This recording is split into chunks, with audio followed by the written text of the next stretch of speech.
Walk through any city today, and you'll feel it before you even see it.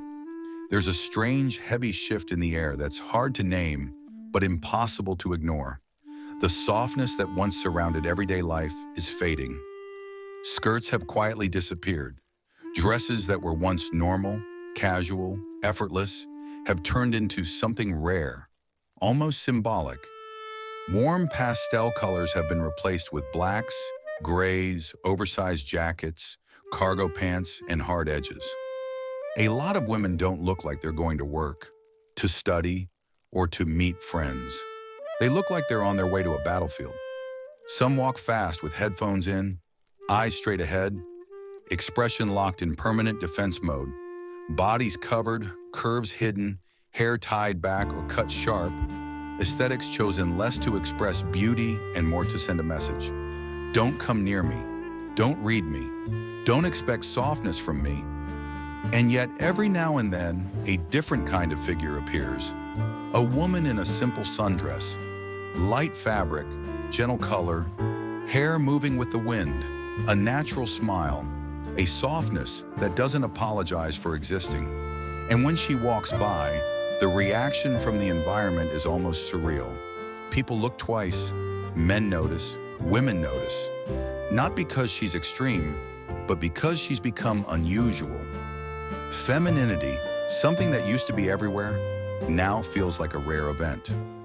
The question is, what happened?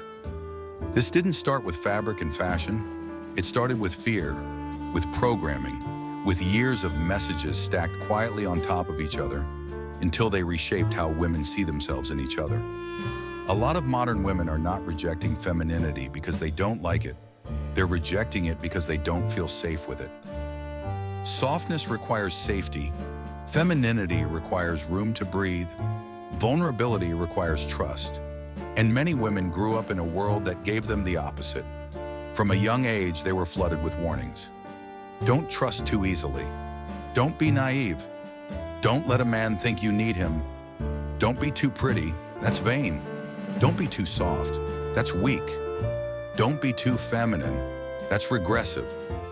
Layer by layer, the message sank in. The more you lean into your natural femininity, the more you risk being judged, hurt, or used. So women adapted. They hardened their tone. They sharpened their walk. They wrapped their bodies in neutral armor and taught themselves to speak like they're always half ready for an argument. They convinced themselves that if they felt less, they'd hurt less. If they showed less, they'd lose less. If they needed less, they'd be disappointed less. At the same time, something else was happening in the background. Other women began policing femininity in each other. A woman shows up to brunch in a pretty dress and subtle makeup, and the comments arrive disguised as jokes. Wow, who is he? You're so extra today. Okay, Miss Pick-Me. A woman wears a skirt to the office and suddenly she's trying too hard. Another woman cooks for her man and she's labeled a trad wife, a slave, or brainwashed. It's not men tearing femininity down in these moments. It's women. Women who feel threatened, insecure, jealous, or abandoned by their own disconnection from femininity. And instead of healing that distance, they attack anyone who still embodies what they lost. So what does the average woman learn? It's safer to dress down, safer to be relatable, safer to hide beauty behind hoodies, sarcasm, and I don't care energy, safer to never look like you're trying. If you don't shine, no one can accuse you of shining for the wrong reasons. But inside, the cost is huge. A quiet war begins between who she really is and who she's learned she has to be. Some women don't just hide their femininity, they actively destroy it. They call it self-expression. But you can feel the difference between expression born from joy and expression born from self-attack. The girl who once loved brushing her hair now buzzes it all off after a heartbreak. Not because she feels free, but because she doesn't want to be seen as soft anymore. The woman who once glowed naturally now buries her face under harsh styling, not because it beautifies her, but because it makes her appear untouchable. In many ways, this isn't rebellion against the world. It's rebellion against the vulnerable version of themselves that got hurt. And while all this is happening, men are watching a transformation they don't really know how to talk about. Men who grew up dreaming of gentle, warm, feminine partners, someone to build a life, a home, a family with, now look around and see more and more women projecting the same energy men already carry: hardness, competition, guardedness, emotional distance. A lot of men won't admit this out loud, but they feel a kind of grief, because masculinity was never designed to exist in a vacuum. It finds its purpose in relation to something softer, something different, something it can move toward, protect, and provide for. When femininity disappears, men don't just lose attraction, they lose direction. They lose the emotional reason to rise. But this story isn't about blaming women or glorifying men. It's about understanding what happens when an entire culture quietly turns against femininity itself. It starts young. Little girls aren't allowed to just be little girls anymore. Before they even finish childhood, they are steeped in social media aesthetics, hypersexualized role models, feminist slogans taken out of context, and an endless stream of content teaching them how to pose like a woman before they even understand what womanhood is. They're told that wanting to nurture is just conditioning. They're told that liking pink or dresses is internalized patriarchy. They're told that wanting a husband and children is thinking too small. So they push these natural instincts down, not because they're wrong, but because they're scared of being judged as weak, simple, or outdated. Then comes the workplace, and whatever femininity survived childhood gets quietly buried under deadlines, performance reviews, and corporate culture. The modern workplace runs on masculine energy: structure, speed, competition, logic, assertiveness. To succeed there, women are told, directly or indirectly, to behave more like men. Be louder, be tougher, be more aggressive, hide your emotions. Don't be too nice, don't be too gentle, don't be that girl. And they comply because survival and ambition leave little room for nuance. Day after day, year after year, they practice living outside of their natural feminine energy. They sharpen their edges, censor their intuition, swallow their tears, and treat their softness like something to be controlled, not something to be honored. By the time they come home, many don't know how to switch it off. They don't know how to transition from corporate warrior to soft partner.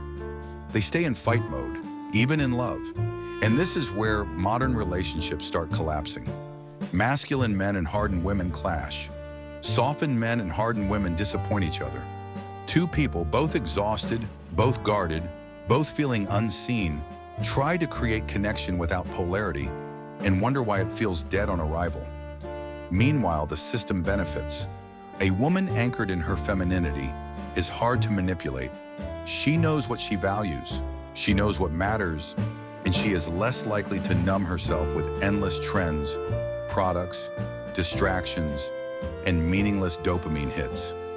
But a woman disconnected from her nature is easy to sell to, easy to keep stressed, easy to keep chasing things that never actually satisfy her.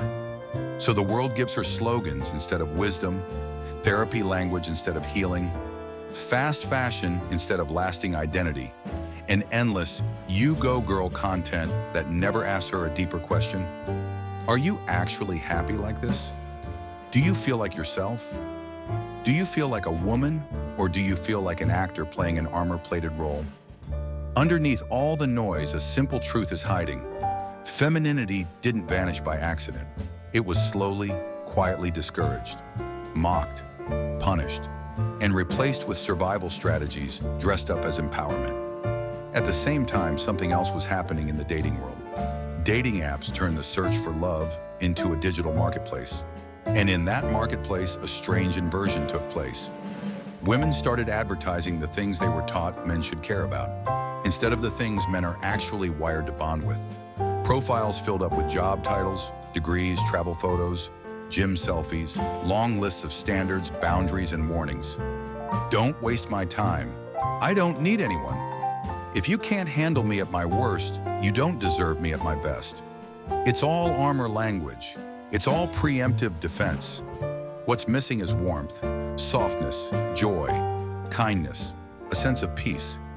Men scroll through endless profiles and see achievement after achievement, independence on top of independence, hardness layered over hardness. But the energy they're looking for, the feminine energy that calms them, draws them in, makes them want to commit, is almost nowhere to be found. And women are confused. They think, I'm successful, independent, confident, outspoken. Why doesn't this attract the kind of man I want? The answer is painful but simple. Masculine energy doesn't fall in love with masculine energy.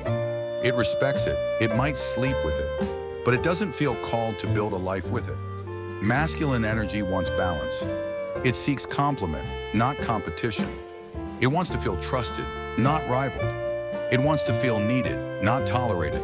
It wants to offer structure to someone who brings beauty into that structure, not wrestle for control inside a relationship that feels like a boardroom. But here's the tragedy. Most women in masculine mode didn't arrive there by conscious choice. They were pushed there by pain. Behind the hard voice is a girl who was once ignored. Behind the sharp eye contact is a girl who was once lied to. Behind the sarcastic humor is a girl who once loved openly and was laughed at for it. Behind the phrase, I don't need anyone, is a girl who needed someone so badly once and nobody came. So she built armor, and the world clapped for it. Look how strong she is now. Look how she doesn't care anymore. Look how she doesn't cry, doesn't bend, doesn't ask for help. She's praised for becoming what hurt her. She's praised for killing the parts of herself that made her feel most alive. Bitterness comes next. Not always loud, not always dramatic. Sometimes it shows up as quiet detachment, an eye roll at happy couples, a cynical comment about love, a deep discomfort around feminine women who are still soft, still joyful, still hopeful. Because seeing someone live what you stopped believing in doesn't just hurt, it exposes what you gave up on. All the while, something deep and old is still present beneath the layers. The desire to be seen, to be cherished, to feel safe in someone's arms, to trust, to relax, to be able to breathe around a man without strategizing, performing, or bracing for impact. Femininity doesn't vanish. It retreats, it hides, it waits for safety that never seems to arrive. And men? Men are not perfect in this equation, not even close. Many contributed to the wounds that made women armor up in the first place. Cheating, lying, manipulating, using women for convenience. All of it feeds the story that softness is dangerous and love is a scam. But there are also men who carry a different grief. The grief of not being able to reach a woman who has already decided that every man is a threat. They try to show up with honesty, and they get met with suspicion. They offer stability and get treated like they're boring. They offer pure intention and get lumped in with liars. Eventually, they give up too, not on women, but on trying to convince hardened women that they are not the enemy. And in that quiet withdrawal, the distance between the masculine and feminine grows wider. We end up with two exhausted genders, women living in a state of, I won't need anyone again, and men living in a state of, I won't try to prove myself again. The result is a cold standoff. Hookups without intimacy, conversations without depth, relationships without polarity, everyone touching each other, but no one actually reaching each other. Underneath all the complexity, the truth is simple. The world is flooded with masculine energy. Masculine schedules, masculine goals, masculine achievement. Masculine conflict, masculine noise. Everything is fast, hard, loud, competitive. There is endless doing, endless pushing, endless proving. The one thing that is missing, the one energy that once softened all of this, is authentic femininity. Not the performance, not the costume, not the curated online persona. The real thing. The woman who is not ashamed to be gentle, the woman who is not afraid to be nurturing, the woman who doesn't treat kindness like humiliation, the woman whose strength is quiet, steady, warm. Femininity is not the opposite of strength. It is strength in a different form. It is the strength to remain kind in a cruel world, the strength to stay open in a disappointing world, the strength to love even after knowing heartbreak, the strength to build a home in a culture that glorifies rootlessness, the strength to forgive without becoming foolish, the strength to care without becoming consumed. When femininity disappears, something in men collapses. Something in children goes hungry. Something in homes turns cold. Something in society fractures. You feel it in the loneliness numbers.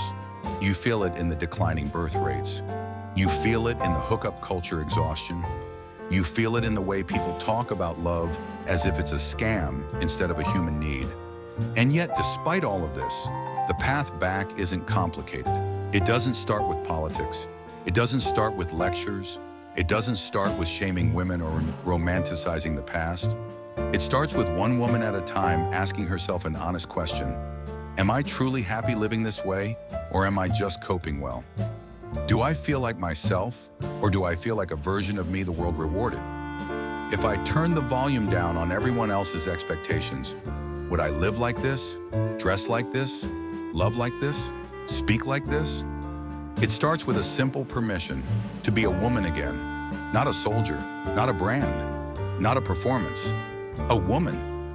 It looks like small things at first, wearing something soft because she likes it, not because it's trending, speaking gently not because she's weak, but because she chooses peace, letting herself receive help without immediately feeling guilty or indebted, admitting she wants love, not just attention, admitting she wants commitment, not just options. Admitting she is tired of pretending she doesn't care. Slowly the armor loosens, the voice softens, the nervous system stops living in fight or flight. Femininity doesn't rush back in like fireworks. It returns like a sunrise, quiet, gradual, steady. And when a woman reconnects with that part of herself, the world around her responds. Masculine men feel called to step up, not in a controlling way, but in a protective, stabilizing way. Children feel calmer around her. Friends feel safer. Her presence becomes something people gravitate toward, not because she's perfect, but because she's real in a way the modern world rarely allows anyone to be. She hasn't gone backward. She hasn't betrayed progress. She hasn't given up her mind, her ambition, or her voice. She has simply stopped waging war against her own nature. And that is what the modern world is secretly starving for.